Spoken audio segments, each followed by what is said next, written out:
College football nerds here talking the game, Michigan and Ohio State. Got my man Josh with me. He is seeing a little bit different backdrop. He's on vacation. That's why this one's a little bit later than normal. Our schedule's got a little twisted.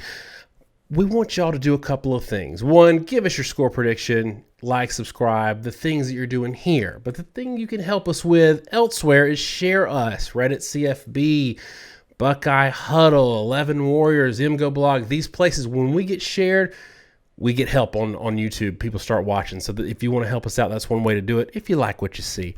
Josh, we're going to get into the discussion of injured running backs and how that plays out in a little bit. But one thing I want to talk about is in a big game, a lot of times the thing that is the difference is the ability to shock the other team, right? So I want you to talk about, first off, if a team gets shocked and gets in a hole early, is it more likely going to be Ohio State versus this really good Michigan defense, or is it going to be Michigan's defense versus this really good Ohio State offense? If one team is going to shock another in the game, it's probably going to be Ohio State that does the shocking. And the reason for that is pretty simple. Ohio State has a lot of statistical edges. They just do when you try to break things down statistically. One of the metrics we've been using a lot this year is FEI. That's you can find that at bcftoys.com from Brian Fremeau. And in FEI, Ohio State is the number 1 offense and the number 5 defense. Michigan is the number 8 offense and the number 7 defense. Yes, the defenses are very close, but we're talking decimal points difference in rating. But the offensive difference between Ohio State at 1 and Michigan at 8 is a rating of 1.98 versus 1.35, essentially about 50% better for Ohio State. And even though Ohio State hasn't faced an offense quite as good as Michigan either, the difference there is there's a lot of defenses or offenses that are more in the ballpark, right? Penn State, defensively, they're actually rated slightly higher in FEI than Michigan. They're 6th, Michigan's 7th. That's not really necessarily shock. Offensively, yeah, they may not be as good, but for example, they're 23rd, but their ratings, about 0.4 of a point lower. The jump from Penn State to Michigan is not as big as the jump from Michigan to Ohio State, and more importantly, the jump from anyone Michigan's played to Ohio State is just leagues larger. And again, Penn State's probably the best there too, in terms of overall ratings, or at least right there. And so I think the biggest problem in this game for either team is probably the fact that Michigan has not played an offense of Ohio State's caliber. There really is no other offense in the Big Ten that is like Ohio State. You can argue Michigan may be better in certain ways, especially when they're running the ball well. But the problems Ohio State presents, the quarterback play they have, and I'm going to say this right now, I think CJ Stroud is playing the best at that position by a good margin over anyone else in the country. Even in last week's game, which was relatively close at times, I felt like Stroud was the one making everything work. I mean, he was making really good throws, throwing guys open, throwing downfield, throwing short. He was working really, really well within the offense. And Michigan just hasn't faced anyone like that. So I don't think there's really anything Michigan's going to do that's going to shock Ohio State. I mean, they may do things better, but they're going to do the same things they've seen. Ohio State can do some things that no one else can do. And that does present a challenge in this kind of a matchup, and it does give them a little bit of an edge over Michigan that Michigan just can't replicate because of, again, what has been a very offensively challenged schedule in their case. College Football Nerds has a sponsor for 2022 college football season. It's Bird Dogs at birddogs.com, 2 Ds. Josh, I've got a home gym, and I know you're wondering where this is going, but I've got a home gym, and I work out from home and just raise the garage doors because it's hot year-round where I'm at. I wear my Bird Dog shorts, and you know why? Because my wife, she wears Lululemon, and they got a men's line too, but I just can't find myself wearing the same brand of workout gear that my wife wears. So I found something that's wife approved, and partially because they make my booty look good. I'm a big dude. Even in the Bird Dogs pants, my butt looks good, and I like how they fit. So I think you're going to do a little show and tell for us just so we can see just how good those things look. Yeah, and I'm a nerd that's up here in Washington, D.C., where it's a little cold this time of year, so shorts don't always work for me, but thankfully Bird Dogs has a lot of options. So I'm wearing right now the joggers. You can see, I think they make me look pretty good, or at least as good as you can make me possibly look. Got good pockets, they're comfortable, work for me when I'm on all my remote work from home calls up in the office. And so, yeah, good products. Got shorts too if I want them. Love them. So go to birddogs.com, enter promo code NERDS, and they'll throw in a free Bird Dogs rope hat. That's birddogs.com, 2 Ds, promo code NERDS, and boom, free Bird Dogs rope hat with your pair of Bird Dogs. The most comfortable shorts, pants, and sweatpants with built-in liners. You will not want to take these things off. I promise you. And it's interesting, too, because a lot of people watching aren't going to realize how good, at least statistically, Ohio State's defense has been playing this year. Now, in the model that we're going to show later, it's going to show that Michigan's better in percentage of opponents, opponents allowed offense and defense are running and throwing. But just in general, just the feeling that you get is that maybe it's a holdover from years past that Ohio State doesn't play good defense and they're going to have to win a track meet. That's not necessarily the case. The one thing that we don't know yet, though, Josh, is last year Michigan's offense wasn't super flashy either, and they put up a lot of points in this game, and it was because they were able to control the line of scrimmage. Have you seen a game or games this year that would tell you definitely that Michigan can't do that again this year, control the point of attack on both sides of the ball? Again, it's hard to say. I mean, if you look at Ohio State's really past results from this season, you look at the games they've played and how they've turned out, there's only one team that's actually ran the ball for 4 yards a carry on Ohio State. That was Wisconsin, and most of that came in garbage time. They had a long run to end the game when I think it was already 52-14. Outside that, no one has averaged 4 yards a carry. You look down the board, it's 1.5, 2.5, 3.5 yards a carry. Every opponent versus Ohio State. And there's a few teams in there like Notre Dame that's run the ball pretty well this year. Penn State's run the ball pretty well this year. Maryland's had a pretty good offense. They didn't run the ball at all in Ohio State. And so there's not a whole lot to indicate that you can just gouge Ohio State on the ground. Now, last year that wasn't true. If you looked at 2021 and you looked at their rushing stats, teams had gouged them. Oregon ran the ball for over 7 yards a carry in that game. Purdue had ran it for almost 5 yards a carry. So there were some signs here and there, and they were a little bit kind of blips, but there were teams that ran the ball successfully, and a lot of teams were at or over their averages. So I'm not saying it's outside the realm of possibility, but I'm saying we don't have that data point. There's really no one that's been overly successful versus Ohio State's defense in terms of running it.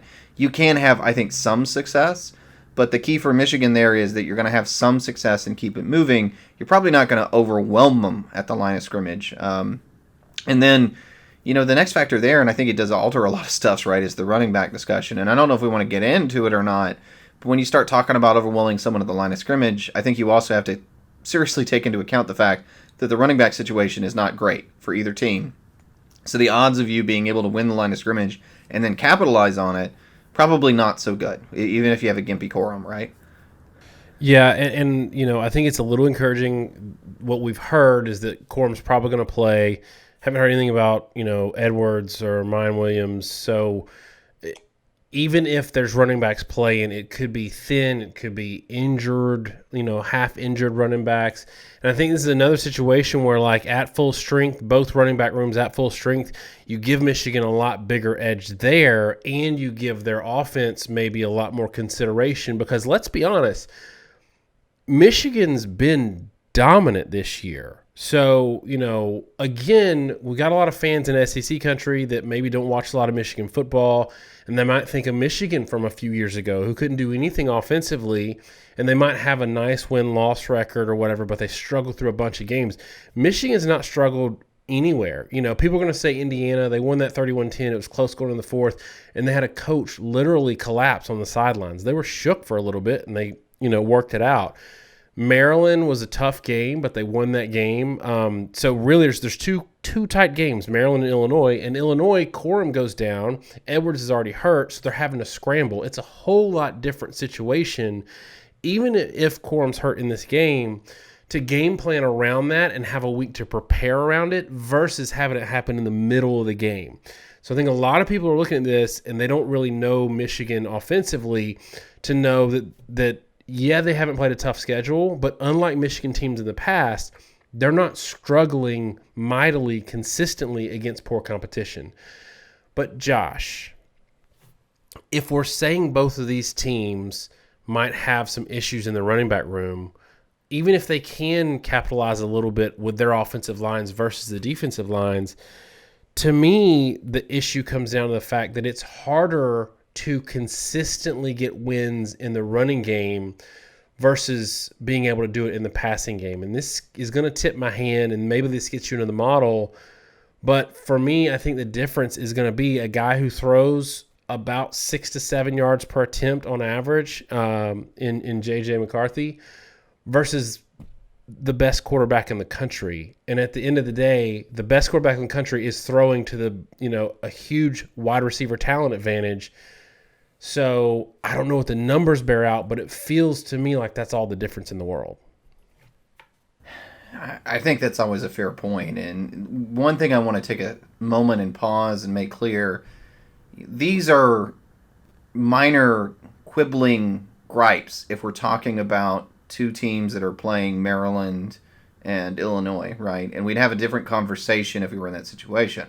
When you're talking about top 5 teams playing each other, our conversation necessarily shifts a lot. Things that are normally a significant strength for your team can suddenly be a relative weakness. And that's the world we're picking at, because I do think these teams are both very good. And we've had them, rotating them around in our top 3 pretty much all year. I think maybe even like week 3 they were in that point. So yeah, we're absolutely nitpicking because this is a playoff quality matchup in terms of difficulty, and that does bring other dynamics into play. But to your point in quarterbacks travel. Quarterbacks travel. We talk about this a lot. Quarterback play in general is something that's very hard to completely shut down on the defensive side of the ball. The best defenses we see maybe produce averages to 65 to 70%. And there are days when quarterbacks aren't very good, but it tends to be more sporadic, a lot based on the quarterback himself having an off day. Sometimes the defense is just on fire, and that can come into play, but it's not a predictable thing, right? This is a weird game with a funny shaped ball. We can't ever guess it 100% accurate. We don't claim to. If we did, I would live down here permanently, but that's not reality, right? And I think the biggest thing to look at, if you look at like Ohio State's passing game through the year, even in games where they weren't necessarily stellar on and off, you do see pretty good numbers throughout, right? Iowa, they end up over 9 yards per attempt, about 9.2 yards per attempt. They had a couple real clunkers. The Northwestern game was a clunker, very weird situation. Maryland, 8 yards per attempt. But you start looking at some of the others. Penn State, 10.4 yards per attempt. Again, FEI, that's a slightly higher rated defense than Michigan's. Michigan State, 13.5. Wisconsin, 10.5. Toledo, 14.5. Arkansas State, 13. Like, the numbers are pretty good on a consistent basis with blips here and there, bad quarters here and there. They've had some bad halves. But you tend to get that production at some point. And I'll go ahead and lead into the model with this because it is reflected there. Again, this is a relational model. It's based purely on how you did against your opponents, how they did against everyone else. Build a profile for your team, an estimate of how this game is going to go in terms of matchups, and then it creates a scoring model unique to each team, not just points per yard, but a little more detailed than that, to try to figure out what you need to do for your offense to start working, when your offense explodes into points, when it breaks down, kind of based on a breakpoint, freezing point concept. And from there, Ohio State's defense isn't quite as good in our metrics. 83% of opponent rushing averages, 94% of opponent passing averages. Those are good numbers. They're not great numbers. The 94% of opponent passing averages is actually kind of a red flag. And that says you're actually just slightly above average to the extent that you have good overall metrics. It's saying that you simply have played teams that are bad. You're not really holding them to anything less than they normally do. They're just not good passing offenses.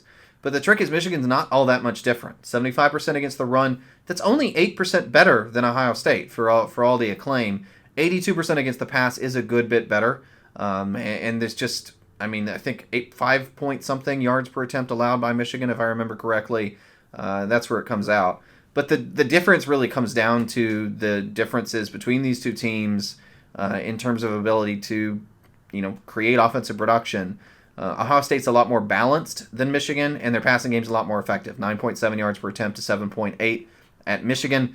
Michigan runs the ball almost 50% more than they throw it. So it skews it even lower, right? Because you're relying more on the rushing numbers, which are almost identical between the two teams, actually.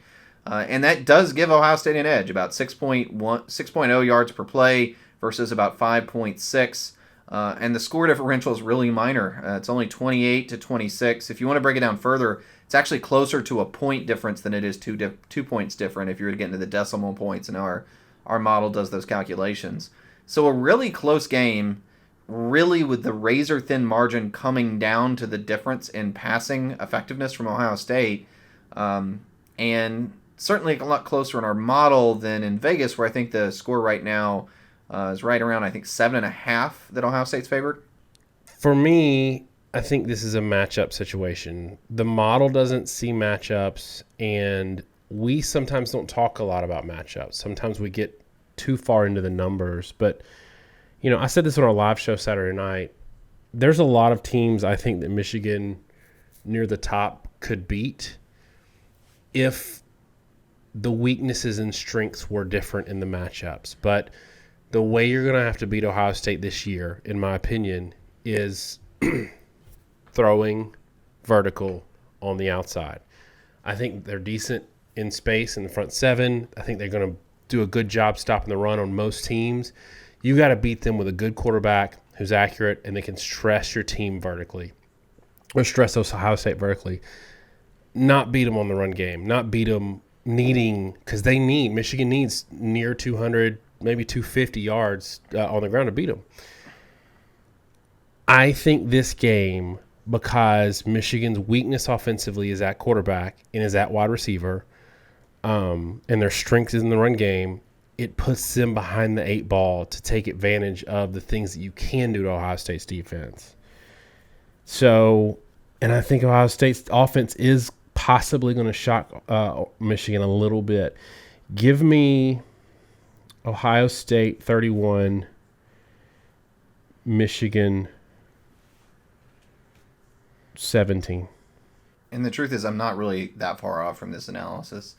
I don't think in this kind of matchup you typically win the game by running the ball well. Sometimes that happens. That happened last year. But I want to take a beat there and remember this was an 8-point game at the beginning of the fourth quarter. Michigan scores to make it a 2-score game. Ohio State scores again to make it an 8-point game again with about 5 minutes left, and then Michigan scores at the end to put it away. This wasn't a huge blowout last year. As much as we remember it that way, it was a very close game until late. And that had a lot to do with the various problems that Ohio State had in terms of effectiveness, and the fact that they were sort of jittery in that game, but they still scored a lot. I just don't think Ohio State's defense has the same problems they had last year. I don't think this is a defense that's going to give up 42 points. I think it's a defense that's going to give up 21. And so my score in this game is 34-21 Ohio State. Essentially, I think you're going to get something similar to what you got out of Ohio State last year offensively. I think that running back situation on both teams, I'm kind of expecting some guys play, but they play banged up. You don't get what you're normally expecting out of them. I think the lack of a healthy Corum could be a huge blow to Michigan because they're so dependent upon explosive plays from the run game this year. We've talked about it all year. There have been a lot of teams this year. Alabama's been in the same boat with Jahmyr Gibbs, that in games where they blow out the opponent, they always do it by having big runs because teams are playing very aggressive. They don't fear the quarterback at Michigan. But when you do that and you play aggressive, you don't leave second-level defenders available to clean up run plays. So if you have a really fast running back that gets to the second level, he can explode. I think the injury to Corum is going to limit their ability to do that, and that's going to make it hard for Michigan to score a lot. So essentially what I'm saying is I think Michigan's ability to move the ball is about halved from where it was last year. They don't score as many points. I think Ohio State has a lot more options to deal with limitations they have. I think Ibuka is a good receiver. None of these guys are JSN. None of them are Olave. None of them are Wilson. There's not any of those guys in this game. But Ohio State still does have options, I think. And I think they're getting better quarterback play, frankly, from Stroud than they got last year. It may not show up on the stat sheet, but the way that he's playing, I feel like, is just better. And so between maybe getting a play or two from Harrison, and to your point, I think there's a chance that Michigan could have some time to adjust, maybe give up around 10 to 14 points, kind of cheap points in this game at some point. And again, Ohio State's been prone to put up 20 points in a 6-minute span in almost every game this year where things just click and the other team gets on their heels, and before they know it, you give up points in bunches. That's all it's going to take. Because I just don't think Michigan is likely to score enough to win. May get proven wrong here because we still don't. Again, Michigan is still a better offense than anyone's Ohio State's faced. I just don't think the gap is that significant Whereas I do think the gap offensively for Ohio State is big enough that they can end up not only winning but covering. There is a flip side to this if you're a Michigan fan, though, and they're going to say this in the comments, and they're not going to be wrong. They're going to say, okay, Ohio State has proven that they can score in bunches, but they've also proven in those games where they scored, where everything clicked in one quarter, that they are dormant for 2 quarters. They did it against Iowa. They did it against Penn State, and those were the good defenses they faced. So there is this outside thought in my head that that Ohio State could start slow again. It's happened multiple times this year. But in my mind, I also think in those games where they started slow, like against Iowa, Stroud ended up 9.5 yards an attempt, almost 300 yards passing. So even in those games, they did have that burst. My question is, what does it look like if Ohio State has this slow start, Michigan gets a score or two, or even just shortens the game? They can keep the ball moving enough to shorten the game to where we're in the fourth quarter and it's 13-6 kind of thing. Like, that's probably what, if Michigan wins this game, it's probably super low scoring, right? I tend to think so, or the way I'd put it more is that if this is a lower scoring game, I think it favors Michigan. Ohio State's offense is not really built around pure efficiency. It's not built around the idea that you line up and you run the ball. 5 yards in a cloud of dust is the way some put it, but I would say it's more about your ability to maintain drives, keep field position, extend drives with runs to give yourself a good down and distance. Ohio State's offense is really built around explosive plays, and to the extent that it's not working, it's because the explosive plays aren't working. People love to criticize offensive coordinators in those situations because they say, well, why aren't we connecting on all these plays? Where's all this gone? I guarantee you they're calling deep shots. You don't see it on TV because of camera angles, but you don't know how many plays where they call something deep and it doesn't work because the receivers can't get separation because things aren't clicking. And I think that's been Ohio State's problem, but it tends to cause a lot of other things to break down. Michigan's offense isn't predicated on that. They're happy to function in a 4 to 5 yard per play kind of world. And so if it's a lower scoring game where it's about all those sorts of game management concepts, Harbaugh's going to be a lot more comfortable operating in that environment, and I think it does start to favor Michigan. The last thing I'll say before I wrap this up, it is probably a little unfortunate for Michigan that they were down in that game against Illinois and had to show on tape and get it alerted to the Big Ten refs that their entire passing offense when they got in the hole was predicated on rub routes with the slot receiver. I think they did it 4 or 5 times on the last drive. And that, that's one thing that we didn't talk about is, can Ohio State defend a tight end? And that's another thing that, like, Michigan feasted on Saturday. But we'll see how JJ looks when he doesn't have that safety blanket to throw in the flats or throw where they've schemed the guy open because he rubbed off a slot receiver. We'll see. All right, let us know in the comments what you think this score is going to be. Sorry that it got out one day later than normal, but there's plenty of time to make it up. You can watch this while you're eating some Thanksgiving turkey. Yeah, and I want to apologize for coming out late, but I also want to emphasize to you guys, the reason we did it, because we recorded one on Saturday, is we wanted to make sure this video actually had the full data set so we could run a proper model. The game we ran on Saturday, Alabama played in FCS last week. We don't include FCS data. It wasn't a big deal. This game was important to us, and they don't run official stats until the very end of the day, Saturday. So if we'd recorded, you would have gotten kind of a half-assed model, and that just wasn't something we thought was acceptable. So apologize for being it late, but I wanted you guys to know we did it this way because we wanted to make sure this one was done right. And see, there is something good about Cupcake Saturday in the SEC. Because of that, we were able to get that game out of the way before Josh got on a plane. Thanks so much, y'all. Have a great week. God bless.